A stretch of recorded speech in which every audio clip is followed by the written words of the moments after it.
When an 18-year-old ages out of foster care, his grandmother's will leaves him not money, but a rusty key and a strange inheritance. A cave on a remote, worthless plot of land. What he discovers inside will force him to confront a lifetime of lies and choose between a fortune and his family's honor. If this is your first time here, we tell stories about finding your place in the world, about digging through the past to build a future. His lawyer's office smelled of old paper and furniture polish, a scent that tried to signal stability and permanence, but only made me feel more transient. I sat on a leather chair that was probably worth more than everything I owned, which at that moment consisted of a duffel bag of clothes, a worn-out phone, and a state-issued check that was meant to be my launch pad into adulthood. It felt more like a push out of an airplane without a parachute. My name is Leo. The day before, I had turned 18. It wasn't a celebration. It was an expiration date. 18 years in the system, bouncing between homes that were never mine, with families that were never mine. And now, I was officially, legally, on my own. The only reason I was sitting in this stuffy office was because of a letter that had arrived at my last group home. A crisp envelope addressed to the Guardian of Leo Vance. It was from a law firm, informing them that upon my 18th birthday, the will of my maternal grandmother, Ilara Vance, was to be read. I had only faint, fractured memories of her, like scenes from a dream you can't quite hold on to. A rough, warm hand holding mine, the smell of salt and wood smoke, a voice humming a tune I couldn't recall. Then, nothing. She was a ghost, a name on a file. The reason I entered the system in the first place, labeled as neglected by an unstable guardian. I'd spent most of my life being quietly angry at her for that.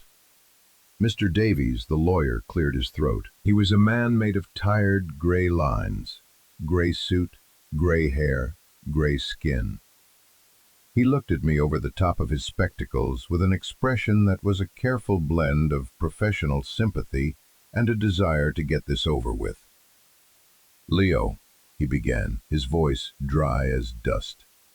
"As you know, we are here to execute the final will and testament of Ilara Vance, your grandmother."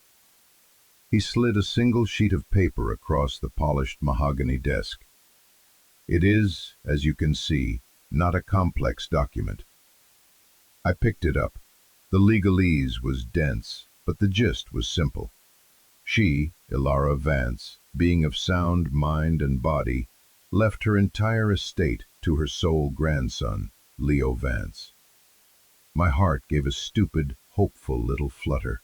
An estate. The word sounded grand, important. Maybe this was it, the moment my life changed. The moment I wasn't just a foster kid anymore. Mr. Davies continued, his tone carefully neutral, as if he were delivering a weather report. The estate consists of a single property, Lot 7, Saltwind Point, a parcel of coastal land approximately 2 acres in size, with one derelict cottage. Derelict. The word landed with a thud. The property, I must inform you, carries significant back taxes. There is also a lien against it from the Azure Horizon Development Corporation, which has been attempting to acquire the land for some years. My brief vision of a new life shimmered and vanished. Debt. I inherited debt. Of course I did. It was perfectly on brand for my life so far. "So it's worthless," I said. It wasn't a question. "In its current state, financially speaking, yes," Mr. Davies conceded. "Azure Horizon's final offer to your grandmother was substantial, enough to clear the debts and leave a considerable sum remaining. She refused it. That offer, however, is still on the table for you as the new owner. They are very eager to consolidate the coastline." He paused, then pushed a small manila envelope toward me. "Her will stipulated that this also be given to you." I opened it. There was no letter, no explanation, no apology for the 18 years of silence. There was only a key. It was old, heavy, and made of iron, with a complex floral-shaped head and a thick layer of rust that came off on my fingers like reddish-brown dust. "What's this for?" I asked, my voice flat. Mr. Davies adjusted his glasses. "Your grandmother's instructions were specific. It is the key to the sea cave located on the property. She was adamant that it be passed to you directly. According to her, no one has entered it in 40 years.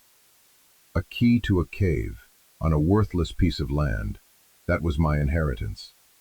The anger I had carried for her, the dull, banked fire of resentment, flared up.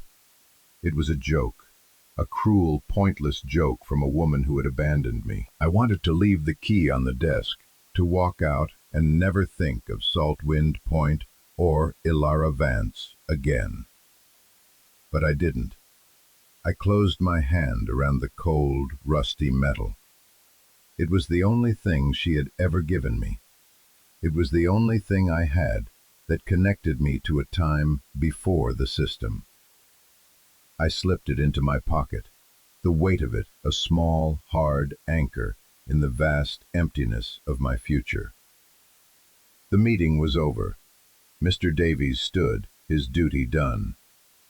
"My firm can facilitate the sale to Azure Horizon, should you choose that path," he said, his voice already distant. "It would be the most practical solution, a clean break, a fresh start." A clean break. My whole life had been clean breaks, severing ties I'd barely had time to form. The idea was tempting. Take the money, pay off the mysterious debt, and run. Disappear and become someone new, someone without a past. But as I walked out of that polished office and back into the loud, indifferent city, the key in my pocket felt heavier with every step. A cave no one had entered in 40 years. Why? What could possibly be in a dark hole on a forgotten piece of coast that was so important? It was a stupid question, a pointless mystery, but it was the only one I had. Back in my transitional housing room, the silence was absolute. It was a white box with a bed, a desk, and a window that looked out onto a brick wall. It was the kind of place designed to be forgotten. For 2 years, this room had been the finish line. The goal was to get here, to turn 18, to be free. Now that I was here, I just felt hollow. Freedom looked a lot like loneliness. I took the key out and set it on the desk. It looked ancient, alien, under the fluorescent light. I pulled out my phone and with the last of my data plan, typed Saltwind Point into the search bar. The results were sparse. It was a former fishing village on a remote stretch of coast, mostly abandoned since the cannery closed down decades ago. Population, 47. Most of the articles that came up were about the Azure Horizon Resort project. It was a massive luxury development, golf courses, a marina, 5-star hotels. They had spent the better part of a decade buying up the entire coastline, parcel by parcel. The articles praised the project for bringing investment and jobs to a depressed region. And then I found it. A local news blog post from 3 years ago. The headline read, "Local Holdout Stalls Multi-Billion-Dollar Resort." There was a grainy photo of a small, weather-beaten cottage on a cliff, looking like it was about to be devoured by the sea. My grandmother's cottage. The article painted Ilara Vance as a local eccentric, a stubborn old woman living in squalor, refusing to sell the last piece of the puzzle to azure horizon. Crazy, a Luddite holding back progress for sentimental reasons. They said the developers should just use eminent domain and take the worthless land. My face grew hot. They were talking about my grandmother, a woman I barely knew, yet I felt a strange, fierce protectiveness rise in me. She wasn't just a name on a file anymore. She was a holdout, a fighter. Why? Why refuse a fortune for a derelict cottage and a patch of wind-blasted rock? It didn't make sense. Unless the land wasn't worthless. Unless the cave held something more than just darkness and damp air. Mr. Davies' words echoed in my head. A clean break, a fresh start. The developer's money could give me that. I could get an apartment, go to community college, build a life from scratch. It was the sensible choice, the safe choice. I looked at the key on the desk. Then I looked at the state-issued check. It was just enough for a bus ticket and a few weeks of cheap living if I was careful. I could go to Salt Wind Point. I could open the cave. I could see for myself. It was a reckless, impractical idea. It was a detour from the responsible path I was supposed to be taking. But the responsible path led to more empty rooms, more loneliness. This path, the one that led to the sea, led to an answer. Maybe it was a disappointing answer. Maybe it was just a damp, empty cave. But it was an answer. And I realized I needed one more than I needed the money. I spent the rest of the day packing my duffel bag again. There wasn't much to pack.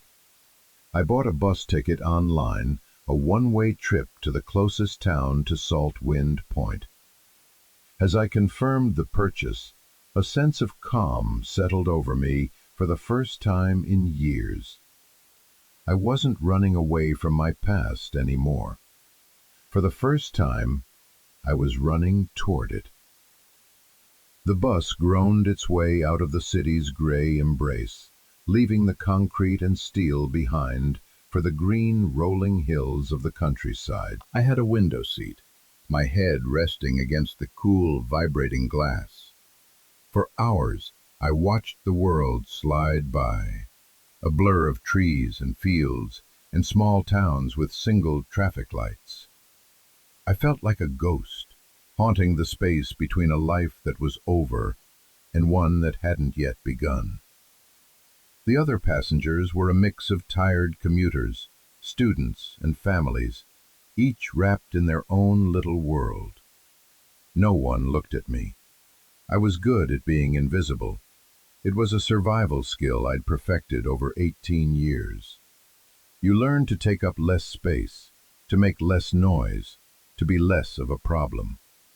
But the key in my pocket was a constant, solid presence.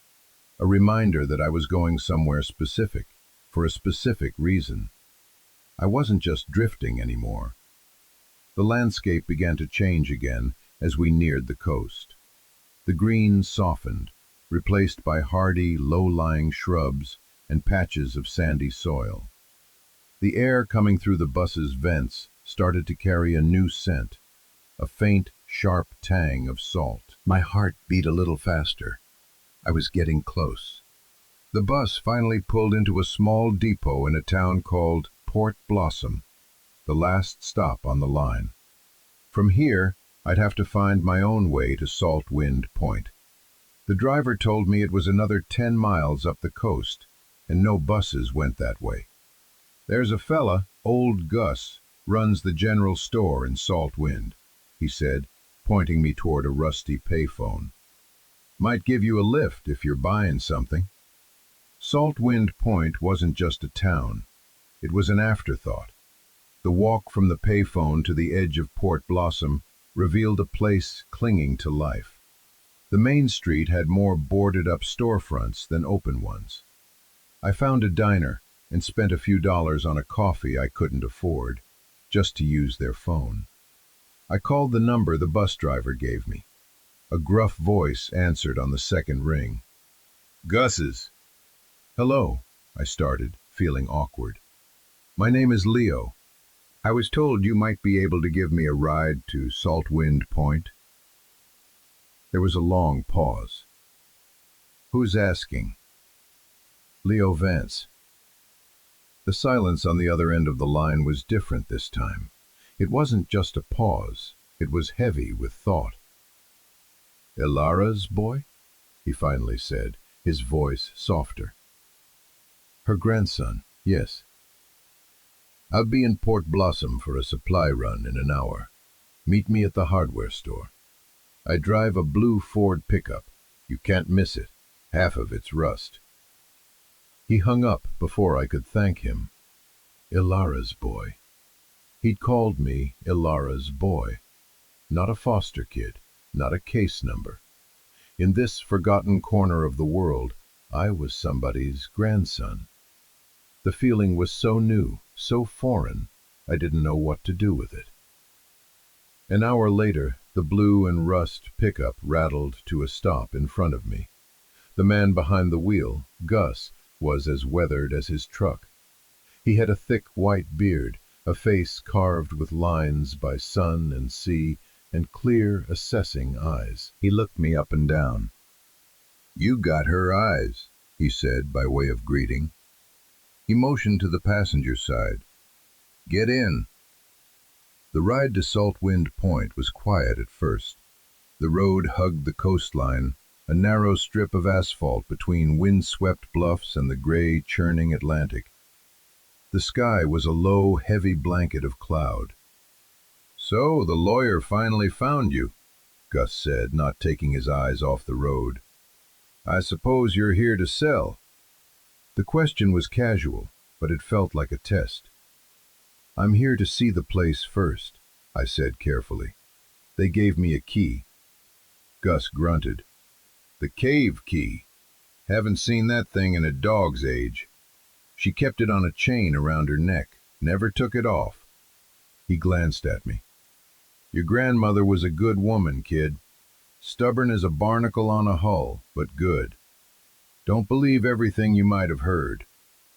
The news articles said she was holding back progress, I said, quoting the internet trolls. Gus let out a short, harsh laugh. Progress, that's what they call it. Paving over everything that has a memory. Putting up glass boxes for rich folks to look at the ocean for a week a year. Ilara used to say, some things are worth more than money. Said that land was watching over something important. She never said what. We drove past a large, new-looking sign, half hidden by overgrown weeds. It read, Future Home of the Azure Horizon Coastal Resort and Spa. The sign was peeling, faded by the sun and salt spray. It looked like a monument to a failed invasion.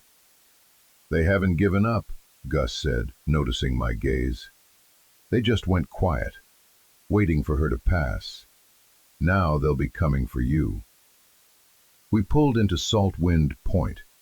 It was even smaller and more desolate than I'd imagined. A handful of salt-bleached houses, a small pier with a few lonely fishing boats, and a single storefront with a sign that read, Gus's, General Supplies. This was it. The edge of the world. Gus stopped the truck.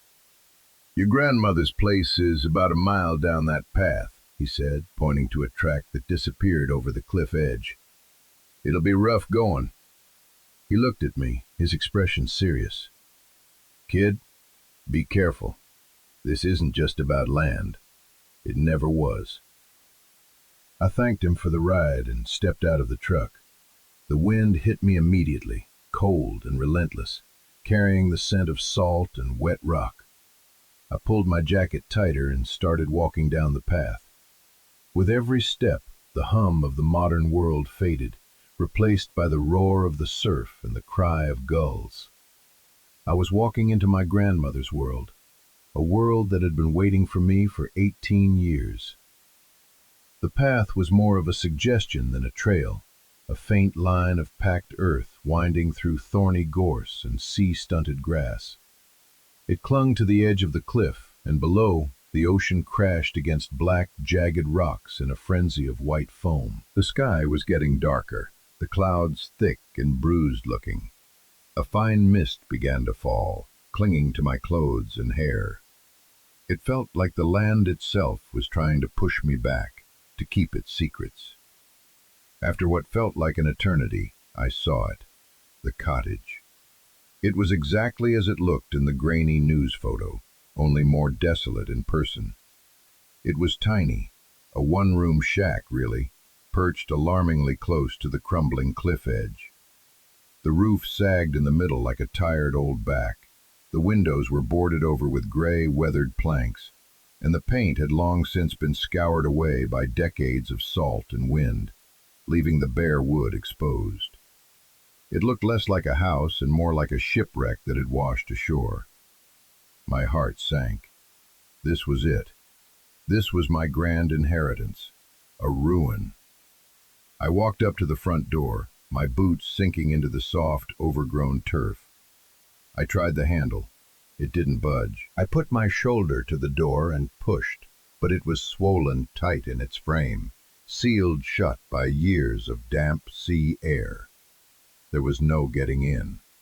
A wave of despair washed over me. What was I doing here? This was a fool's errand. I should have taken the money. I should have run. I was about to turn back, to walk away from this whole pathetic scene, when I remembered the second part of my inheritance, the cave. I scanned the area, my eyes tracing the line of the cliff down toward the water. Gus had said the path was rough, and he wasn't kidding. A set of crude steps had been carved into the rock face, worn and slippery with moss. A frayed old rope was anchored to an iron spike at the top, serving as a makeshift handrail. It looked treacherous, but it was the only way down. Holding my breath, I grabbed the rope and started my descent. The rope was stiff and scratchy in my hands, and the steps were slick with mist. My city sneakers, with their worn-out soles, were no match for the terrain. I slipped twice, my heart lurching into my throat as my feet skidded on the wet rock. Below me, the waves roared, a constant, hungry sound. Finally, my feet hit solid ground. I was in a small, secluded cove, a crescent of black pebbles and sand, walled in by the towering cliffs. The air was thick with the smell of brine and seaweed, and there, set into the base of the cliff, was a door. It was an astonishing sight. It wasn't just a sheet of wood, it was a heavy, formidable barrier of thick, dark planks, bound with straps of black iron.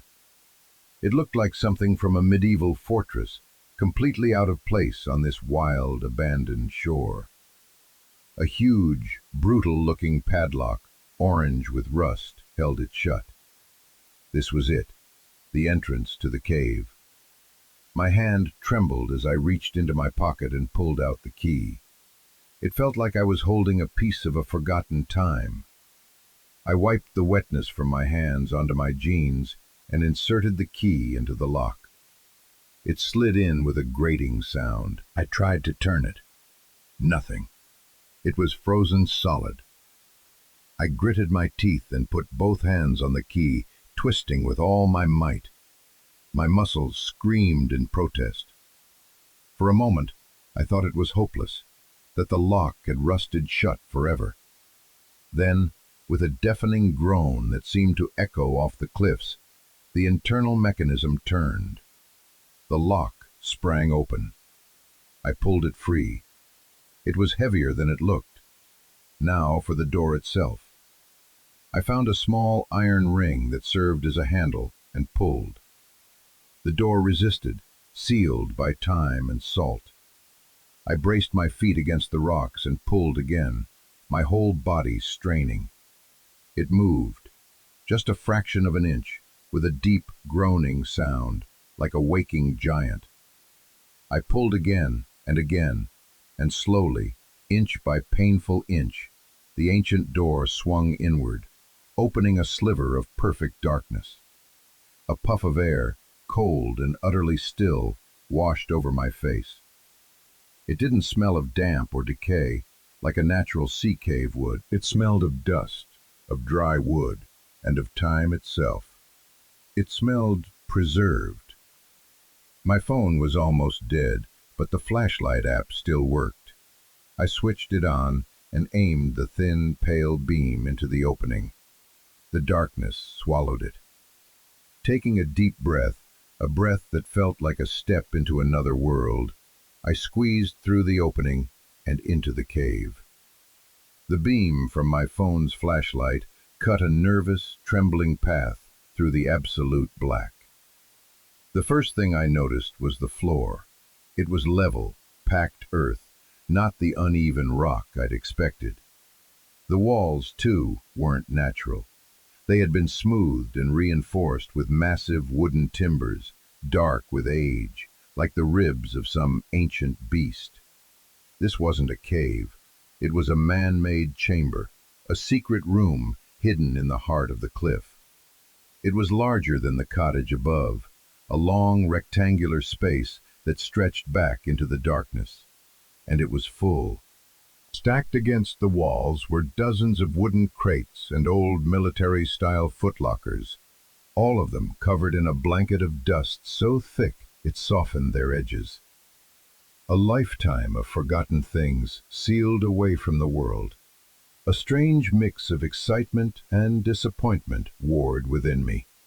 Was this the big secret? Was my grandmother some kind of survivalist, a doomsday prepper? I ran my hand over the nearest crate, leaving a clean streak in the gray dust.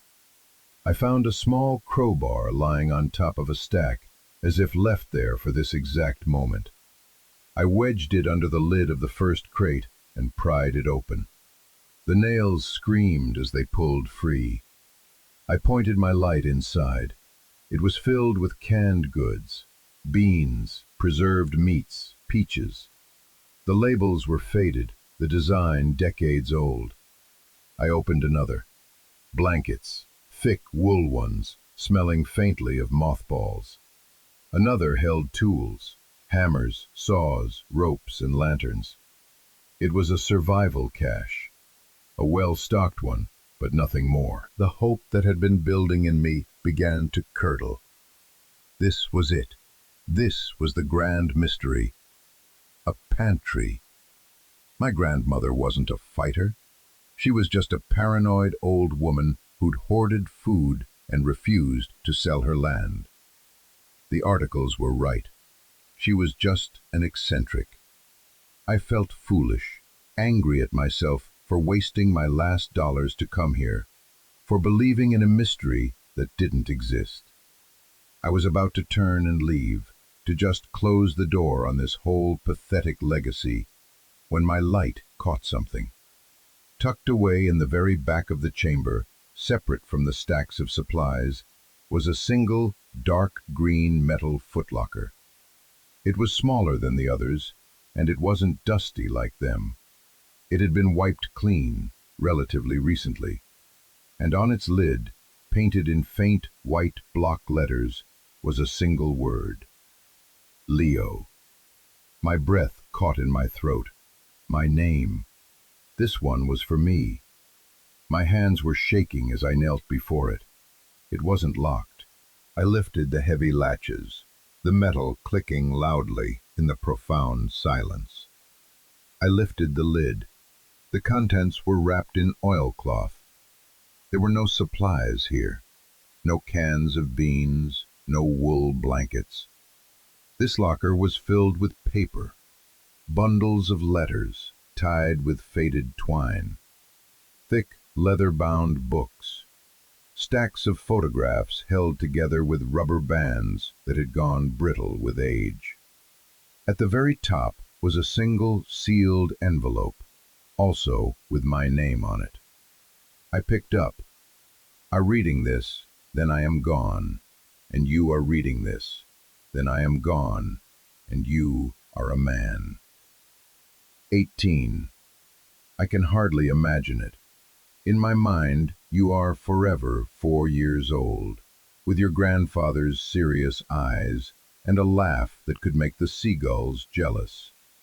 There is so much I need to tell you, so much I need to explain. I am sorry. I am sorry for the silence. I am sorry for the years you spent without family. Please know that it was not abandonment.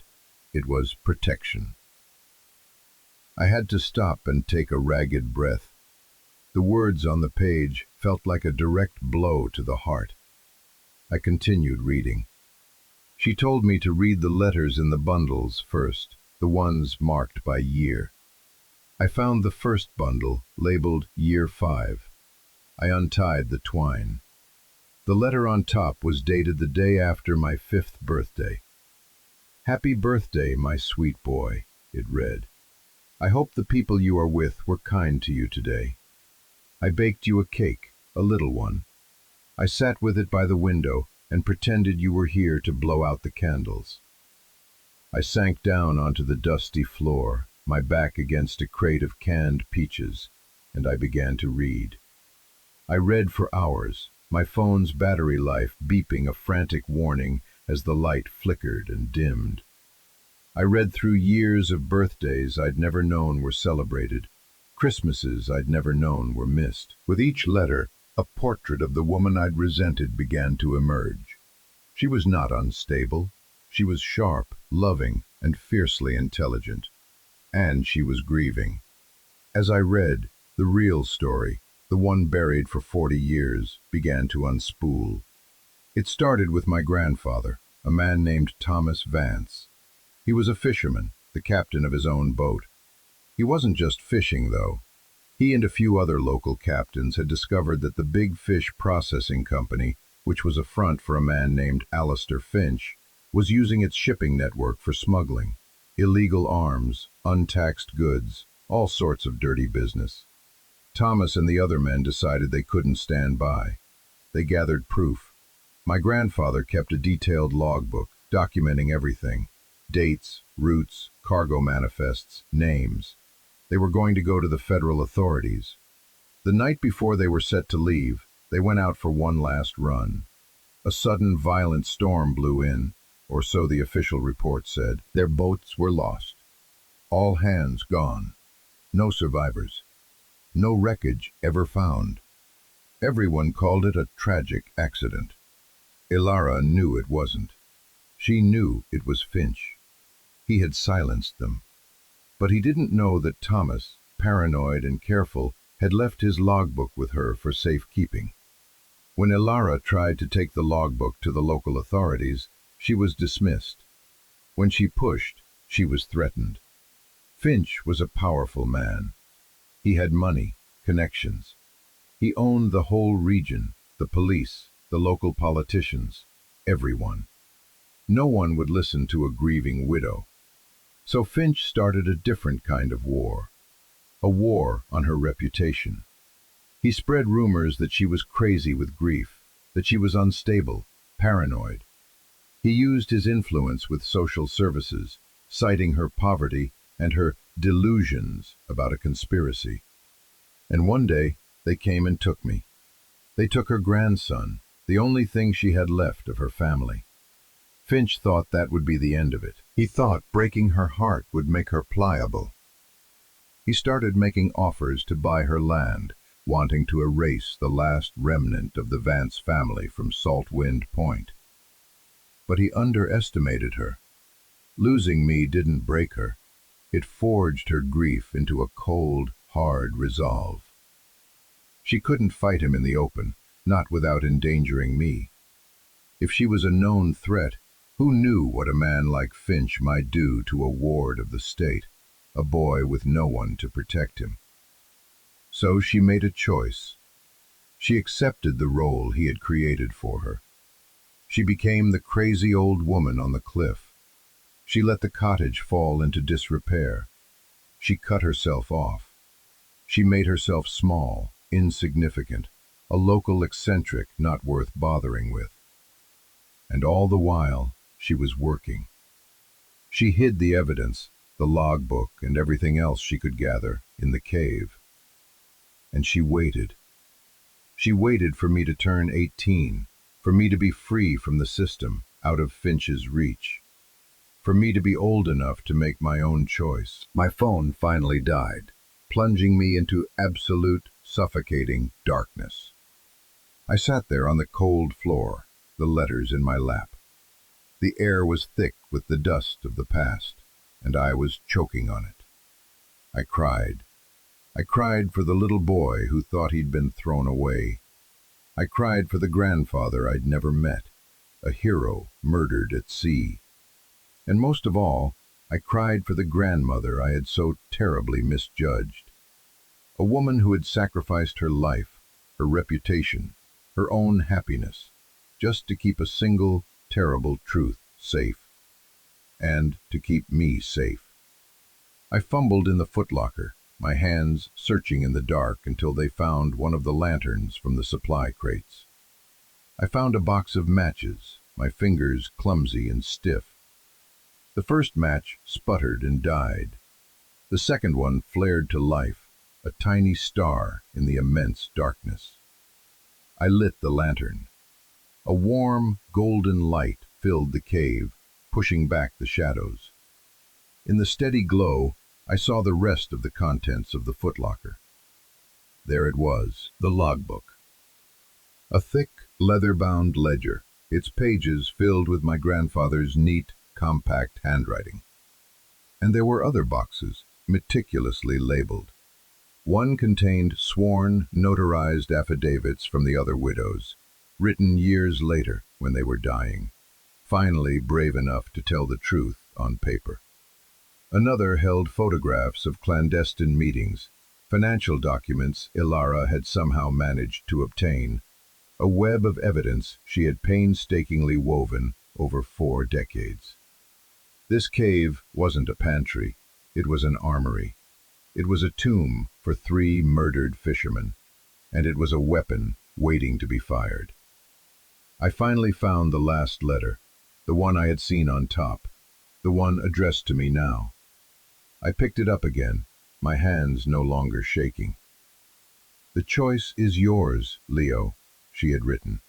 "This burden is now yours to carry, or to set down.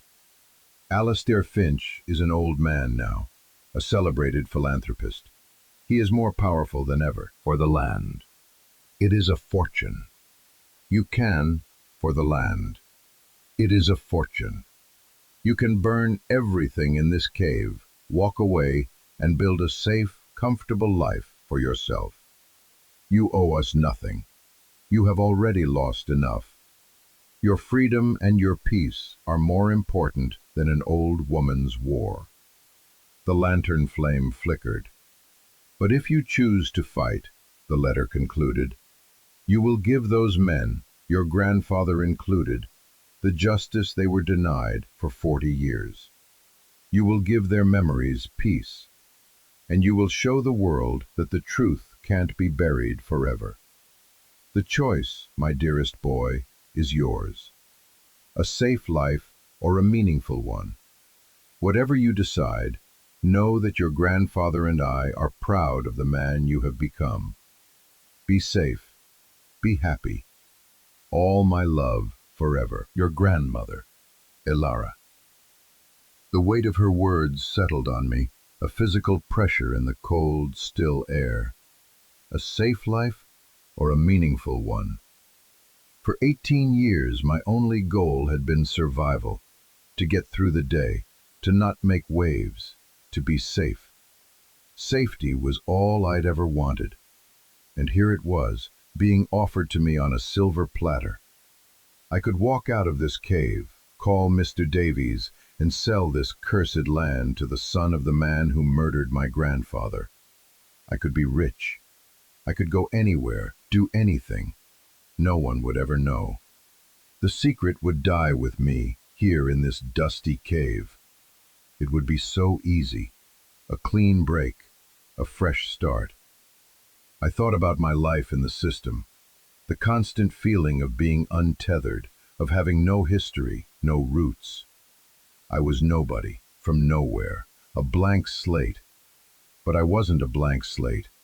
I was the grandson of Thomas and Alara Vance. I was the keeper of a 40-year-old promise. This story, this fight, this was my history. It was my legacy. To sell it for money would be the real abandonment. It would be to agree that my family's life, my grandfather's honor, my grandmother's sacrifice had a price tag. And it didn't. Have you ever been faced with a choice where the easy way out felt like a betrayal of who you are? Where the safe path felt like the most dangerous one of all, because you knew you'd lose a part of yourself by walking it? It's a heavy thing to suddenly have the power to right a wrong, especially when you've spent your whole life feeling powerless. It's terrifying. I'm going to take a moment here. These stories about finding strength in impossible situations, about choosing the harder right over the easier wrong. They're something to you. I hope you'll consider subscribing. We're building a community here for people who understand that the most important battles are the ones we fight for our own souls. Now, back to the cave and the choice I had to make. I spent the night in that cave, wrapped in one of the old wool blankets. The lantern cast long, dancing shadows on the timbered walls. I didn't sleep. I just sat there, the leather logbook in my lap, the weight of it both a burden and an anchor. I thought about Alara, alone in her cottage for all those years, watching the sea, waiting. She had played the long game. She had trusted that blood would be thicker than water, that her story would find its way to me, and that I would know what to do. She had trusted me. By morning, the storm had passed. I pushed the heavy door open and stepped out into the cove. The air was clean, washed new by the rain. The sun was breaking through the clouds, scattering diamonds on the surface of the water. The world looked different. I looked different. My mind was clear. My choice was made. I went back into the cave and began to pack. I carefully placed the logbook, the letters, the photographs, and the affidavits back into the green footlocker. I couldn't carry it all up the cliff by myself, but I could take the most important things. I took the logbook and my grandmother's last letter, tucking them securely inside my jacket. Then I closed the heavy cave door, slid the bolt, and clicked the rusty padlock shut. The secret was safe again, for now. The climb back up the cliff was easier in the daylight. When I reached the top, I didn't even glance at the derelict cottage. My destination was the town. The walk back along the path felt different. I wasn't a lost kid anymore. I was a man with a purpose. I walked into Saltwind Point. A few people were out, mending nets on the pier, sweeping their porches. They looked at me with open curiosity. I must have looked a sight, covered in mud and dust, my face pale with exhaustion. I went straight to Gus's store. He was behind the counter, reading a newspaper. I bought a bottle of water and a stale 1999. I bought a bottle of water and a stale pastry, my stomach growling. I need to use your phone, I said. He nodded toward the old rotary phone on the counter. Be my guest. My first call was to Mr. Davies. He answered on the first ring, his voice crisp and professional. Mr. Davies, it's Leo Vance. Ah, Leo. I trust you've had time to consider the Azure Horizon offer. Have you come to a practical decision? His tone was that of a patient adult speaking to a naive child. I have, I said, my voice steady and clear. The property is not for sale. There was a stunned silence on the other end. Leo, he began, his voice losing some of its professional sheen. I must advise you, this is a life-changing amount of money. The debts on the property are substantial. This is your one chance to walk away with a clean slate and a fortune. Some things are worth more than money, Mr. Davies, I said, the words tasting of my grandmother's strength. The land is not for sale. Not now. Not ever. I could almost hear him shaking his head in disbelief. As you wish, he said, his voice tight. The offer stands, should you change your mind. I hung up before he could say more. My hand was steady, my heart was calm. I then dialed the second number. It was from the last page of my grandmother's letter, under the heading, "In case you choose to fight." It was a number for a journalist at a national newspaper, a woman named Sarah Jennings, who specialized in long-form investigative pieces about corporate and political corruption. My grandmother noted that she had reached out to her years ago, anonymously, and that the journalist had been intrigued but lacked the hard evidence to proceed.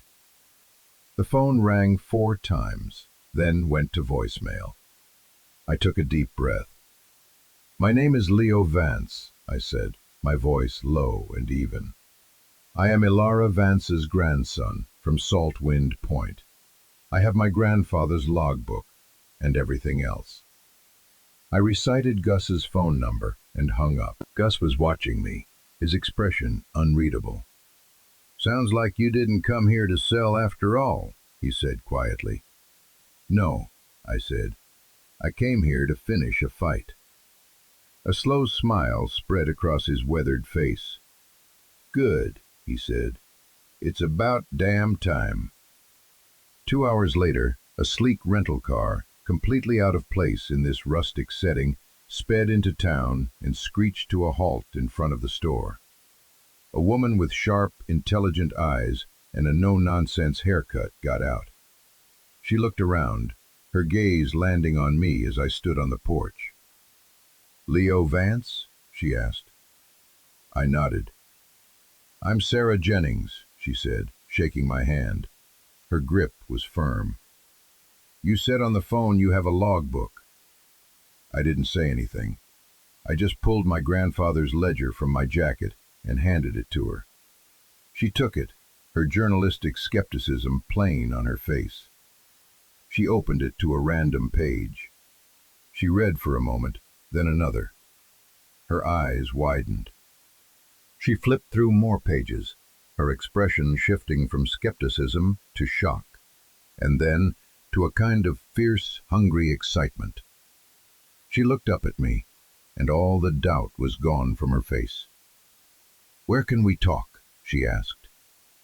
The derelict cottage became our headquarters. I managed to pry the swollen door open with the crowbar from the cave. The inside was sparse but clean. A simple bed, a table, a wood-burning stove. My grandmother had kept it tidy, even as the outside world crumbled. It smelled of her, of wood smoke and dried herbs. It felt like home. For the next few days, Sarah and I worked. I led her down to the cave and showed her everything. We hauled the footlocker up to the cottage. She photographed every page of the logbook, every letter, every affidavit. She listened as I told her the whole story, from my fractured memories to the moment I opened the footlocker. She recorded everything. She was a professional, focused, and relentless. "This is bigger than I ever imagined," she said, looking at the web of evidence spread across the cottage floor. "Alistair Finch is a titan. He's a donor to everyone, sits on charity boards, has his name on hospital wings. We can't just come at him. We have to be a fortress." She brought in her newspaper's legal team. They descended on Salt Wind Point, men in sharp suits looking wildly out of place, their city shoes getting caked in mud. They vetted every piece of evidence, confirming its authenticity. Then the storm broke. Not a storm of wind and rain, but one of headlines and television news alerts. Sarah's story was published as a massive front-page exposé. The Ghosts of Salt Wind Point, 40 years of lies, and the secret in the cave. It was an earthquake. The story of my grandfather, of the other fishermen, of my grandmother's lonely vigil, and of the evidence she had guarded for 4 decades, shocked the nation. Alistair Finch and Azure Horizon issued furious denials, calling it a fabrication, the ramblings of a troubled young man and a sensationalist reporter. Their lawyers sent me threatening cease and desist letters. Mr. Davies called me, his voice no longer weary, but filled with a panicked energy. "Leo, what have you done? Their lawyers are threatening to sue you into oblivion for defamation." "Let them," I said calmly. "Everything in that article is the truth." There was a pause. "The logbook," he said, his voice barely a whisper. "It's real?" "It's real," I confirmed. "And that's not all." There was another long silence. "I see," he finally said. "Leo, be careful. These are not good people." But something had shifted. The threats were a sign of their fear. And we weren't alone. The story galvanized Salt Wind Point. The day after the article was published, I walked to Gus's store to find a small crowd of the town's remaining residents waiting for me. Your grandfather. Tears welled in her. Your grandfather. Tears welled in her eyes. "We were all so scared. Finch's people, they threatened our children. We took the money they offered, and we stayed quiet. We were ashamed." "You have nothing to be ashamed of," I said, my voice thick with emotion. "You were trying to survive." From that day on, I wasn't an outsider anymore. I was one of them. Gus started leaving a box of groceries on my porch every morning. The fishermen who still worked the pier told me they were keeping an eye on the path to the cottage, watching for any strange cars. The town, which had been dying, had found its heart again. They rallied not just behind me, but behind the memory of the men they had lost. The national attention was too big for even Finch to control. With the evidence I provided, and with the other families now coming forward to corroborate the story of threats and hush money, federal investigators had no choice but to open a formal inquiry. The cold case of the lost fisherman was officially reopened as a multiple homicide investigation.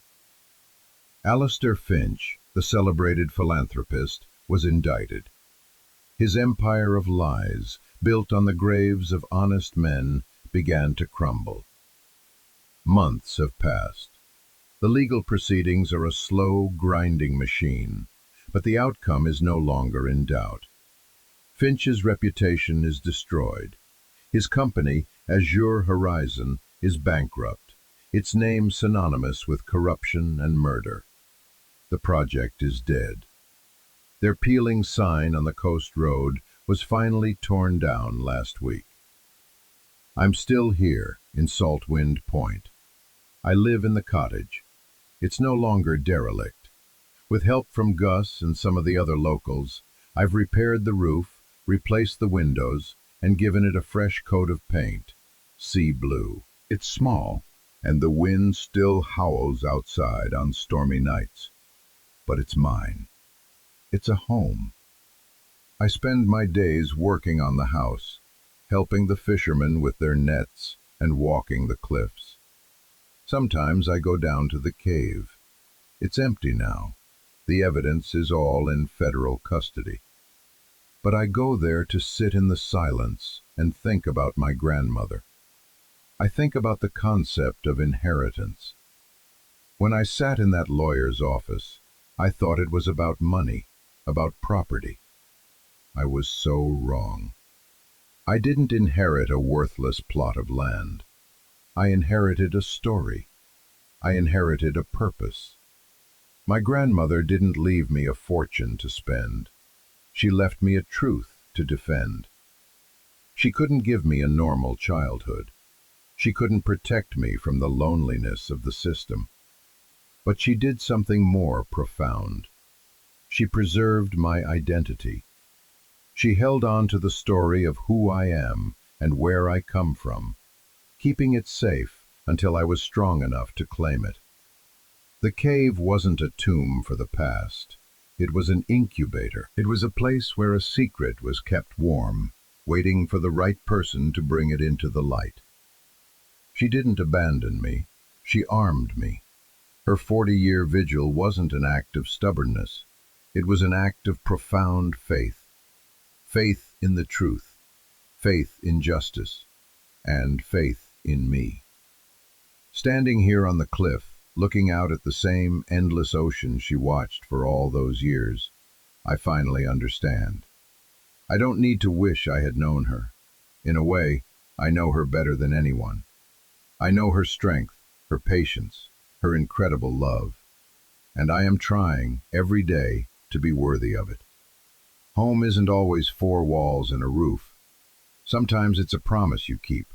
Sometimes it's a truth you fight for. I spent 18 years feeling like I was adrift, like my story started the day I entered the system. But my grandmother taught me that our stories are longer and deeper than we think. She gave me back my past, and in doing so, she gave me a future I never could have imagined, rooted in this rocky soil, surrounded by a community forged in shared loss and newfound courage. What this story taught me, what she taught me, is that the most valuable things we can be left are not things at all. They're choices. The choice to be brave, the choice to do what's right, even when it's hard. The choice to turn a place of pain into a place of purpose.